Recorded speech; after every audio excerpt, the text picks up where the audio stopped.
ગુજરાતી ચેનલના ઇતિહાસની પ્રથમ એઆઈ એન્કર દિશા ઇન્ડિયા ન્યૂઝ ગુજરાતમાં આપનું સ્વાગત છે। હવે જોઈએ આ સપ્તાહના વેપાર જગતના મુખ્ય સમાચારો।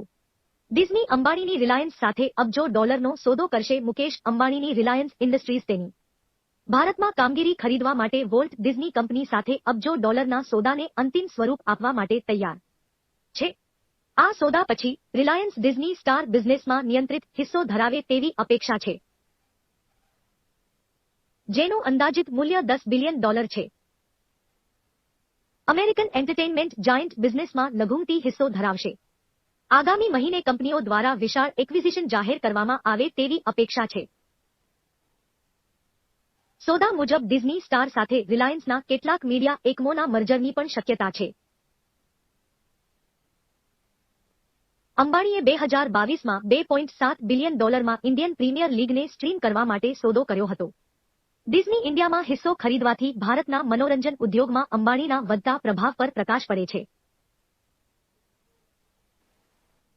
આવતીકાલની કોટક મહિન્દ્રા બેંકનું નિર્માણ કરશે ગ્લોબલ ઇન્ડિયન। ઉદય કોટકે આગામી સીઈઓ તરીકે અશોક વાસવાણીની નિમણૂકની પ્રશંસા કરી।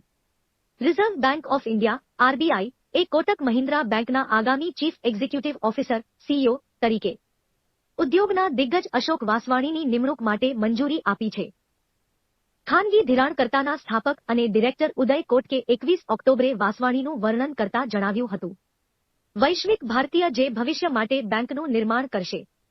કોટક મહિન્દ્રા બેંકે વધુમાં જણાવ્યું હતું કે વાસવાણી ચાર્જ સંભાળ્યાની તારીખથી 3 વર્ષના સમયગાળા માટે ચાર્જ સંભાળશે, જે 1 જાન્યુઆરી 2024 પહેલા કોઈપણ સમય હશે। વાસવાણીની નિમણૂક જરૂરી હતી કારણ કે ઉદય કોટકે, જેઓ બેંકના વર્તમાન સીઈઓ પણ હતા, 3 સપ્ટેમ્બરે રાજીનામું આપ્યું હતું।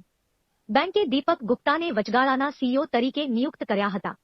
નાણાકીય વર્ષ 2024ના પ્રથમ માસિક ગાળામાં યુએસ ચીનને હરાવી ભારતના સૌથી મોટા વેપાર ભાગીદાર તરીકે ઉભરી આવ્યું છે। નિકાસ અને આયાતમાં ઘટાડો થવા છતાં યુએસ નાણાકીય વર્ષ 2023થી 24ના પ્રથમ 6 મહિનામાં ભારતના સૌથી મોટા વેપાર ભાગીદાર તરીકે ઉભરી આવ્યું છે। વૈશ્વિક આર્થિક અનિશ્ચિતતાઓથી ઉપર ઉઠીને અમેરિકાએ એપ્રિલ-સપ્ટેમ્બરના સમયગાળા દરમિયાન ભારત સાથેના વેપારના સંદર્ભમાં ચીનને પાછળ છોડી દીધું હતું। સરકારી ડેટા દર્શાવે છે કે ભારત અને યુએસ વચ્ચે નિકાસ અને આયાતની સંખ્યામાં ઘટાડો થયો છે।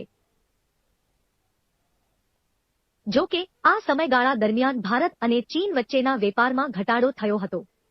અંતિમ ડેટા દર્શાવે છે કે આ સમયગાળા દરમિયાન અમેરિકા ભારતનો